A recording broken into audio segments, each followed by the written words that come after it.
uh, lututnya fleksi 90 derajat ya, jadi kayak menggantung gitu.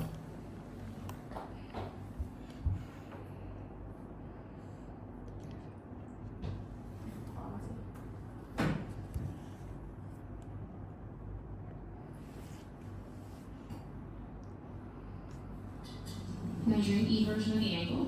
The patient is seated with a leg over the edge. We're going to stabilize the posterior tibia and fibula and check passive range of motion. Nah ini yang inversi. Balik ya.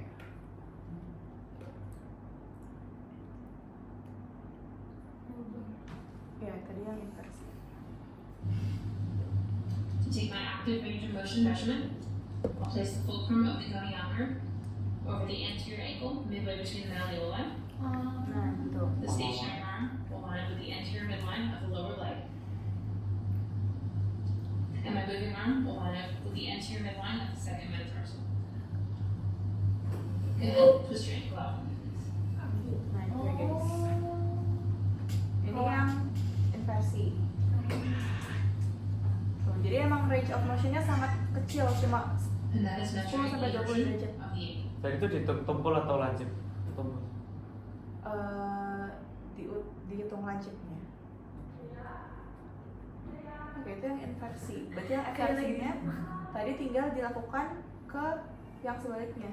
Jadi karena tadi ini yang ke sini, yang kalau misalnya yang gerakan satunya, ininya kita gerakin ke situ. Gitu ya guys. Jadi memang sangat kecil gerakan range of motionnya. Ditempelnya di bagian sininya, pas si ininya ada di sini. Di sini banget. Apa mau coba lagi ya? Coba dari situ ya. Jadi ini di sini. Ini di sini. Coba di mau ke dalam.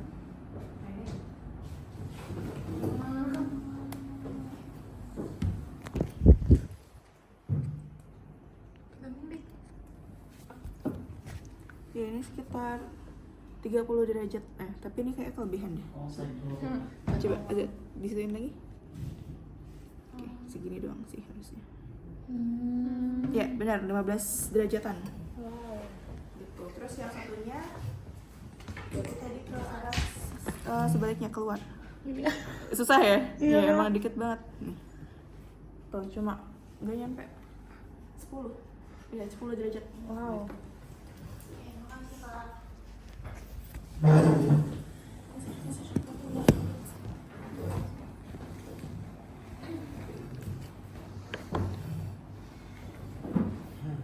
Oke, buat ankle joint itu aja. Dorsal fleksi, plantar fleksi, eversi, dan inversi. Nah, buat cervical joint itu leher ini nggak lupa keluar sampai sekarang pun belum pernah keluar. Usah keluar. Thoracolumbar juga enggak karena ini terlalu besar ininya. Oke, ini normal range of motionnya ini boleh kalian hafalin. Ada jujur aku juga nggak hafal. Yaudah nanti kalau pas pelaporan hasil kalian tinggal baca aja yang ada di situ. Itu pasti normal kok probandusnya. Ya Allah. Nah terus ini yang ada di checklist juga kalau nggak salah dia ada measurement. Iya.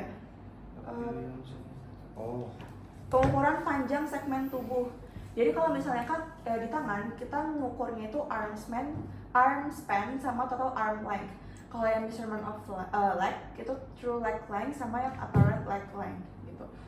Kalau misal yang arm span itu dia dari ini, dari jari tengah yang paling panjang sampai ke jari tengah yang paling panjang yang sebelahnya. Arm Jadi span. ya ini arm span. Sepanjang ini adalah arm span.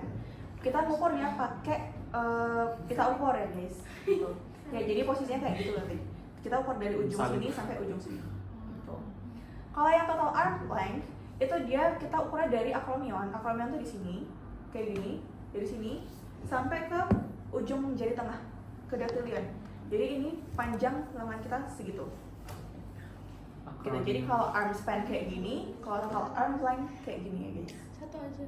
Ya, karena kan yang kanan sama kiri, ukuran 2 kalau total arm length, yang kanan sendiri, yang kiri sendiri. Jadi kita buat nentuin apakah dia panjang kanan sama kirinya sama atau enggak. Gitu. Terus kalau misalnya yang kaki, yang true length sama apparent length, sebenarnya kalau dari sini tuh agak kurang jelas gambarnya. Aku tadi udah nyari yang lebih jelas. Nah ini, kalau yang apparent leg length itu dia dimulainya tuh, aduh tadi lebih gak jelas ya.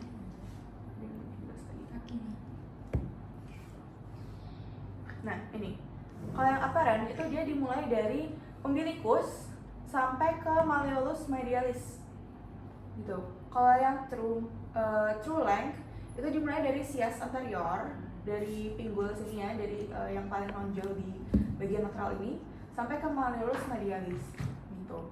Nah ini nanti kalian ukur di kanan dan kiri, terus nanti kalian tinggal laporin hasilnya berapa, gitu. Untuk yang apparent method, untuk yang apparent length kanan berapa, apparent length kiri berapa, true length kanan berapa, true length kiri berapa.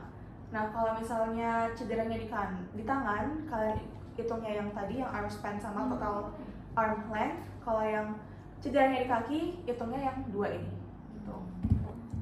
Jadi tangan tetap di tangan, kaki tetap di kaki, gitu, buat pemeriksaannya.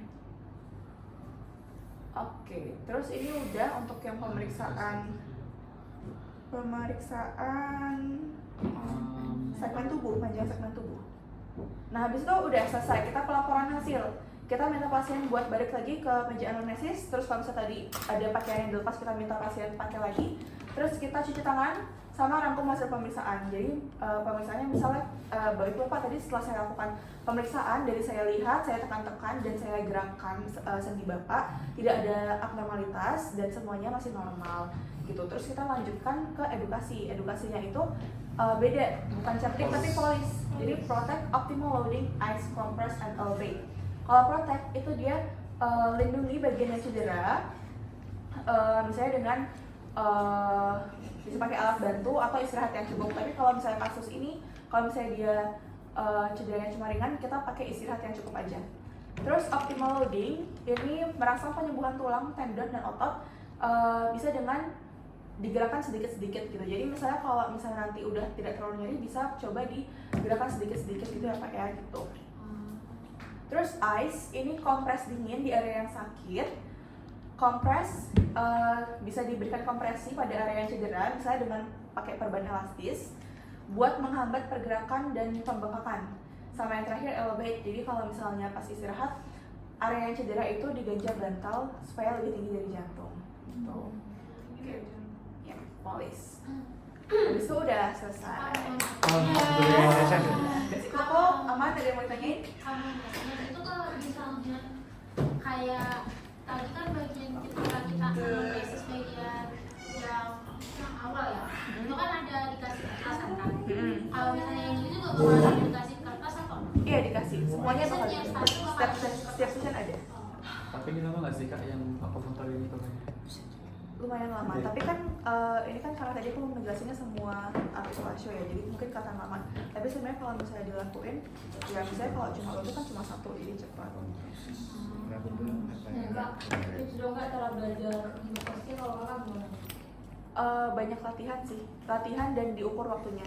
Jadi jangan, sebenarnya yang paling dulu tuh aku takut latihan pakai timer karena takut pasti kan waktunya kelebihan gitu. Nah tapi nggak apa-apa dicoba aja karena lama-lama pasti bakal berkurang kalau Tapi ya kalau misalnya kita lagi dinas terus waktunya masih ada itu nggak apa-apa apa nggak apa-apa, aman. Aku pernah dulu semester 2 pemeriksaan preses itu aku cuma 5 menit, jadi masih ada 7 menit sisa. Itu kan 12 menit.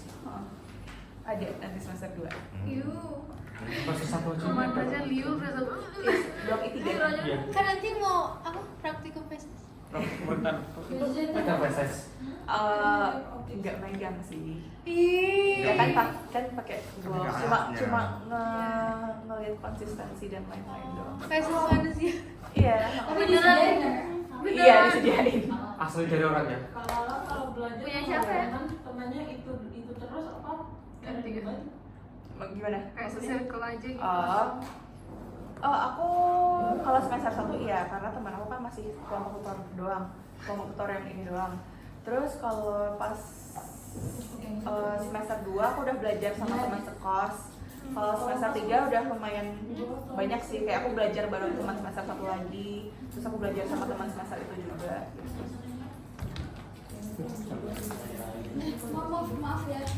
Gitu. Ada yang mau tanyain lagi? Kalau gitu kita foto dulu ya guys buat Iya, video. Part 1. Ini angkatan